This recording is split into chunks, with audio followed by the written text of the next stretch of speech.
स्वागत है आप सभी को गुरु स्टडी पॉइंट में। आज हम सब पढ़ने वाले हैं सामान्य ज्ञान के 25 महत्वपूर्ण प्रश्न उत्तर, जो कि सभी एग्जामों के लिए महत्वपूर्ण प्रश्न उत्तर है। तो बने रहिएगा हमारे साथ। चलिए प्रश्न उत्तर को देखते हैं। हमारा पहला प्रश्न है, भारत में अंडमान और निकोबार तथा लक्षद्वीप सहित मुख्य भूमि के समुद्र तट की कुल लंबाई कितनी है? आपका ऑप्शन है ए 8514.4 किलोमीटर, बी 7818.7 किलोमीटर, सी 7516.6 किलोमीटर, डी 8123.1 किलोमीटर। तो इसका सही जवाब हो जाएगा 7516.6 किलोमीटर। सही जवाब हो जाएगा सी नंबर। अगला प्रश्न है, बिहार केसरी के नाम से किसे जाना जाता है? बिहार केसरी के नाम से किसे जाना जाता है? आपका ऑप्शन है ए राजेंद्र प्रसाद, बी श्री कृष्ण सिन्हा, सी कर्पूरी ठाकुर, डी लाला लाजपत राय। इसका सही जवाब हो जाएगा श्री कृष्ण सिन्हा। बिहार केसरी के नाम से श्री कृष्ण सिन्हा जी जाने जाते हैं। अगला प्रश्न है, भारतीय संविधान का निम्नलिखित में से कौन सा उपबंध कनाडा के संविधान से लिया गया है? भारतीय संविधान का निम्नलिखित में से कौन सा उपबंध कनाडा के संविधान से लिया गया है? तो वो है उच्चतम न्यायालय तथा परामर्श का दायी क्षेत्राधिकार। सही जवाब हो जाएगा सी नंबर। सही जवाब हो जाएगा सी नंबर। अगला प्रश्न है, भारत का पहला 24x7 सौर ऊर्जा से संचालित गांव मोडेरा किस राज्य में स्थित है? आपका ऑप्शन है ए राजस्थान, बी गुजरात, सी मध्य प्रदेश, डी हिमाचल प्रदेश। इसका सही जवाब हो जाएगा मध्य प्रदेश। सही जवाब हो जाएगा सी नंबर, मध्य प्रदेश। अगला प्रश्न है, कर्क रेखा 23 डिग्री 30 एन भारत के किस राज्य से होकर गुजरती है? आपका ऑप्शन है ए पंजाब, बी महाराष्ट्र, सी छत्तीसगढ़, डी केरल। इसका सही जवाब हो जाएगा छत्तीसगढ़। सही जवाब हो जाएगा सी नंबर, छत्तीसगढ़। अगला प्रश्न है, वर्ली चित्रकला भारत के किस राज्य की लोक चित्रकला है? वर्ली चित्रकला भारत के किस राज्य की लोक चित्रकला है? तो वो है महाराष्ट्र के लोक चित्रकला।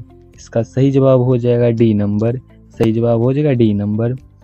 अगला प्रश्न है, कौन सा भारतीय वित्तीय संस्थान शेयर बाजार में निवेशकों की सुरक्षा करता है? कौन सा भारतीय वित्तीय संस्थान शेयर बाजार में निवेशकों की सुरक्षा करता है? आपका ऑप्शन है ए बॉम्बे स्टॉक एक्सचेंज, बी भारतीय रिजर्व बैंक, सी भारतीय प्रतिभूति और विनिमय board, D national stock exchange. इसका सही जवाब हो जाएगा भारतीय प्रतिभूति और विनिमय बोर्ड। सही जवाब हो जाएगा सी नंबर। सही जवाब हो जाएगा सी नंबर। अगला प्रश्न है, निम्नलिखित में से किस शहर ने 2022 में लगातार 6ठी बार भारत के सबसे स्वच्छ शहर का पुरस्कार जीता है? तो वो है इंदौर। इसका सही जवाब हो जाएगा डी नंबर, इंदौर। अगला प्रश्न है, भारत के किस राज्य के मुख्यमंत्री ने फुटबॉल की संस्कृति को जर्मनी स्तर पर ले जाने के लिए राज्य में फुटबॉल फॉर ऑल लॉन्च किया? आपका ऑप्शन है ए झारखंड, बी मध्य प्रदेश, सी पश्चिम बंगाल, डी ओडिशा। इसका सही जवाब हो जाएगा ओडिशा। सही जवाब हो जाएगा डी नंबर, ओडिशा। अगला प्रश्न है, निम्नलिखित में से किसने यूएस ओपन 2022 के पुरुष एकल का खिताब जीता? तो इसका सही जवाब हो जाएगा कार्लोस अल्काराज। इसका सही जवाब हो जाएगा डी नंबर, कार्लोस अल्कारेज। सही जवाब हो जाएगा डी नंबर। अगला प्रश्न है, महात्मा गांधी ने किस वर्ष किसानों के समर्थन में गुजरात के खेरा जिला में एक सत्याग्रह का आयोजन किया था? महात्मा गांधी ने किस वर्ष किसानों के समर्थन में गुजरात के खेरा जिला में एक सत्याग्रह का आयोजन किया था? इसका सही जवाब हो जाएगा 1918 में। सही जवाब हो जाएगा डी नंबर। सही जवाब हो जाएगा डी नंबर। अगला प्रश्न है निम्नलिखित में से किसने न्यूट्रॉन की खोज की थी? निम्नलिखित में से किसने न्यूट्रॉन की खोज की थी? तो न्यूट्रॉन की खोज की थी जे चैडविक ने। इसका सही जवाब हो जाएगा ए नंबर। सही जवाब हो जाएगा ए नंबर, जे चैडविक। अगला प्रश्न है धीनोधर पहाड़ियाँ किस भारतीय राज्य केंद्र शासित प्रदेश में स्थित है? धीनोधर पहाड़ियाँ किस भारतीय राज्य केंद्र शासित प्रदेश में स्थित है?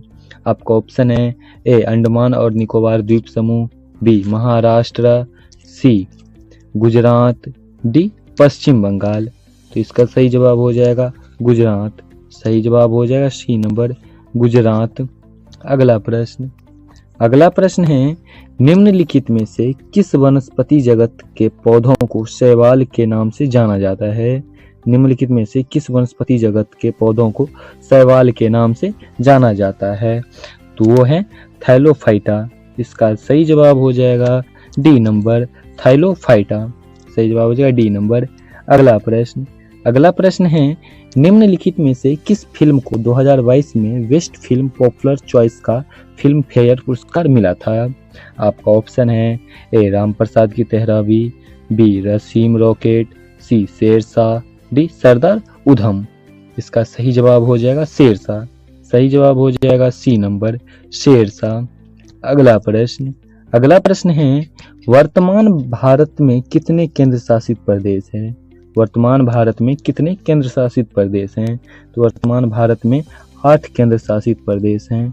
सही जवाब हो जाएगा बी नंबर 8। अगला प्रश्न है भारत में सितार के उस्ताद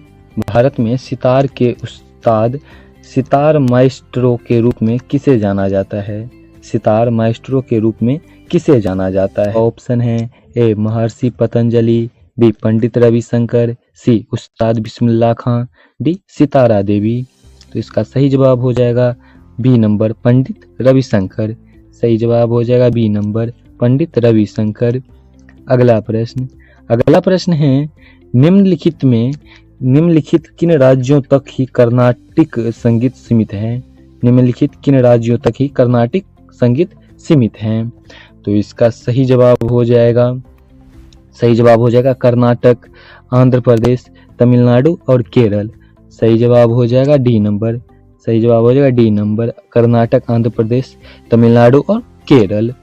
अगला प्रश्न है भारतीय संविधान के किस अनुच्छेद में उल्लेख किया गया है कि बाहरी आक्रमण और आंतरिक अशांति से राज्यों की रक्षा करना केंद्र सरकार का कर्तव्य है?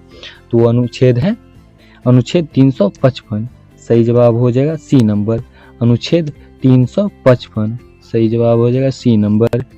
अगला प्रश्न है निम्नलिखित में से किस कंपनी ने सितंबर 2022 में मून लाइटिंग के आरोप के तहत लगभग 300 कर्मचारियों को बर्खास्त कर दिया था?